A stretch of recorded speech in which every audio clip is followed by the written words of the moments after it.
Positive Day Delivers. This is Dr. Gigi Sunga from Mike and Jane's Project. Magandang hapon sa lahat ng mga delivers natin. And doon sa first time po tayo mapanood sa YouTube channel, thank you very much. Please subscribe, click mo po yan, Dr. Gigi Sunga. And sa lahat ng gusto magpa-code sa atin, online or personal, and if you want to start, advertise, or improve your business, message ka lang, 0939-5254311 or sa aking FB page, Dr. Gigi Sunga. Alright, so medyo busy ang po natin ngayon kasi nag-announce ako Sa lahat ng gustong matutong mag-vlog, to those who want to be the next rockstar vlogger, so I'm giving free tutorial starting tomorrow. So pag nag-upload po to, mamaya abangan nyo na, maglagay na kayo ng, mag-message kayo sa akin from 9 AM to ano po yan, to 12 noon. Okay, so 30 minutes free online tutorial on how to vlog, okay, the basic of vlogging. Alright, so yan, para as part of our contributions sa stay at home natin, so mga delivers, I can teach you po. Okay, habang hindi po maingay yung pamilya ko, Irene, wag mo na kayo maingay. By the way, ito si Irene. Irene, halika, pakilala kita. Ito, saludo po ako sa kapatid ko. Isa po siyang nurse. Siya po pinag-pray ko talaga na, alam niyo nung isang araw, kung nakikita na mabagay mga mata ko, naiyak po ako. Iniyak ko po yung kapatid ko kasi nga, hindi siya makauwi ng bahay. Ngayon nga, agad ka lang. So, ito siya, kumusta ilagay niyo doon sa healthcare? Saan nurse ka? Sabihin mo nga sa Peninsula, no? Pwede pa sabihin sa Bataan Peninsula Medical Center. Kumusta ilagay ng mga nurses doon, kapatid? Okay naman, ganyan. Okay naman, surviving. So ngayon lang siya nakalapit at hanggang dyan lang. So maraming salamat sa inyo, kapatid, sana naman yung mga, sabi ko nga sa kanya, sana libre food na sila doon, tsaka yung mga establishment doon, makapagbigay mo lang sa inyo ng coffee, no? Alright. Pero saludo ako sa inyo, kapatid. Kasama ka sa pag-iyak ko kasi magastos yun pag magagastusan ako, tiyak. And yung mga, salamat, kapatid, mabuhay ka. And ang mga nurses natin, thank you. So, ngayon lang siya nakatungto sa bahay namin kasi nga dati may suspected silang pasyente. Pero ngayon parang wala naman na. So, saludo sa inyo, ako sa inyo lahat. Thank you sa lahat ng mga health workers natin, police, firemen. Lahat po kayo na nag-volunteer, you're taking the risk. Okay? Congratulations. Thank you po and God bless you po. Okay? Alright, so you need one jump para kayo maman. Okay? You need to jump, kapatid. Okay? So hindi pwedeng walk lang ang buhay. Pag walking lang ang buhay, you cannot be rich. Alright? You need to jump. Okay? I heard this message from Steve Harvey. May channel siya, natagpuan ko pero ang guest siya sa channel na The Source or The Outcome. Pero meron siyang YouTube na tawag dito, The Official, Steve Harvey. Sabi niya, ganito po, ang ganda ng challenge niya, that's why I want to share it with you, na sa buhay daw natin, just once, bago matapos ang lifetime mo, you need to jump. Okay? Para mabagong buhay mo, para maging successful ka, para kayo maman, you need to jump. Doon, ano ba ibig sabihin na jump? To jump is to try new things, to take risk in life, okay? To do one hard thing, to choose the hardest task. For once, okay? For once, pabayaan mong mahirapan ka. For once, pabayaan mong umiyak ka. For once, pabayaan mong may mawala sa'yo. For once, pabayaan mong meron kang iwan ng isang lugar, iwan ng tao, baliwalain mo muna kung ano man yung personal happiness mo just for once you jump. Okay? Take the chance. Take the opportunity. Kung merong ino-offer sa'yo, you just jump. Okay? Kasi pagka masyado tayo naging malumanay sa buhay, natakot tayo, ayaw natin mag-take ng risk, ayaw natin iwanan yung lugar na yan, ayaw mo iwanan yung tao na yan, you'll have the same life. Sabi nga ni Jim Rohn, if you are doing the same thing every day, for the next 5 years, you'll have the same life. Right? So, it's high time for us to jump. Okay? To take the risk. Do something different na hindi pa ginagawa. I mean, when I was in 25, in my 30s, ang daming opportunity that dapat I jump, pero natakot ako diba? Nag-try ako once. I went in Manila, I resigned, I jumped. Nagpunta ako ng Metro Manila, natakot din naman ako sa tao. So, I surrendered, I quit. Okay? So, parang baliwala. Pero nagkaroon naman ako ng iba't ibang experiences. Then, someone told me to work in this place or in this company. Someone told me to go abroad. Pero lahat, I did not want to jump that time. Okay? Ngayon lang ako nagkaroon ng lakas ng loob that I jump into different opportunities. I took chance. I took the risk. Right? So, ano ba yung advantage when you jump? O ano ba yung mangyayari sa atin, Doc, when I jump? Number one. Okay? Number one. You give yourself a chance.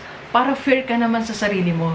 Para pag natapos na may lifetime mo, for example, ang lifetime mo, 60, 70, nasa 30s ka ngayon, meron ka pang 30 years. Pag natapos yan, you're giving yourself one chance. When you jump, binibigyan mo yung sarili mo ng chance. A chance na mabago ang buhay mo.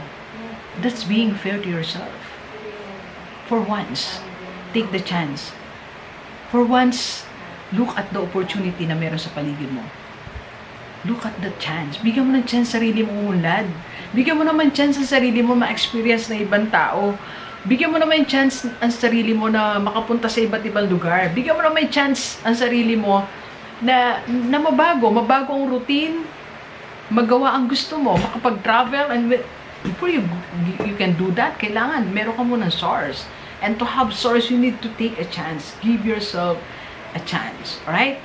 Second, okay, when you jump, you're giving opportunity to God to work or to show one miracle in your life. Kasi doon siya gagawa, doon sa mahihirap na bagay eh. Kasi yung araw-araw, ganun ang buhay mo. Saan mag-work si Lord? Di ba? Saan niya papakita yung miracle niya? Eh, ang pinili mong path, napakasimple. Matutulog ka, gigising ka, pumunta ka sa work, uwi ka, manonood ka ng TV, matutulog ka uli. Ganun lang. It is simple. Asan ang miracle? Di ba? Saan ipapadaan ni Lord ang miracle na gusto niyang ibigay sa'yo? So you have to jump para masalo ka ni Lord, para makita niya, wow, you did that. That's impossible. Di ba? Wow, you survived that. Wow, nakasurvive ka sa US. Saludo ako kay Ma'am Marivin, my best friend. Hi, Ma'am Mags. She jumped.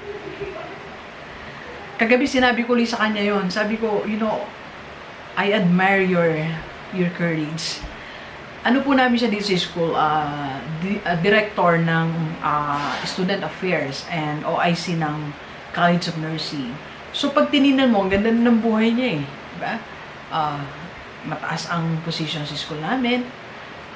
Uwi, something like that. Pero ganun. Pero alam nyo, nag-resign siya. Ito, nag-resign siya nang walang definite. Hindi niya alam saan siya pupunta. Doon may application sa UK that time. Wala sa US, hindi sa US. So, sabi niya, I need to do this. I need to jump. I need to live the comfort of this position that I have. It's very comfortable, pero ang buhay ko, hindi siya, meron akong gustong bilhin, hindi ko mabili. Gusto niya magkaroon ng bahay, magkaroon ng sasakyan, but hindi pwede eh. Okay, so she jumped. Nag-resign siya. Then, you know, yung pinagdaanan niya, that was so hard. That was so difficult. That was so hard. Nagre-rent siya ng bahay. Wala siyang maraming pera when she resigned. Tapos hindi natuloy yung UK niya. So, araw-araw kami nagpipray. Sabi ko, how can I help you? You just pray. Then, God showed miracle. Yung kapatid ko may kakilala, yung kakilala ng kapatid ko may kakilala, yung kakilala ng kapatid ko nakakilala. Mahaba ang tracing. Sinabi, punta ka dito, hiring for US. Nandito yung tao na in charge. Imagine that. That's God's miracle. Hindi na namin alam what happens next. Pag tinrace mo yung kasaysayan, pag tinrace mo, napasa sa interview, sa embassy, napasa niya yung English exam, I forgot the name, pero sinamahan namin siya, maaga-maaga, nagpunta kami doon, the examination, ang dahil bumabagsak doon, but she passed. She got 85%. Then you know what's miracle na nangyari sa pasahan niya? Pagdating niya doon, after 1 week, she got promoted. That's miracle. Doon pinakita ni Lord yung miracle niya. Alam nyo ngayon, she's paying her house dito sa subdivision sa Pampanga. Ilang years na lang matatapos na. And now she has her car. Her own car sa US. Cash. She paid it. That's God's miracle. She jumped. Kung hindi siya nag-jump, saan papakita ni Lord yon? Wala namang nababago sa routine mo. Paano niya papakita? So once you jump, para maipakita ni Lord, eto yung gusto kong gawin sa iyo eh.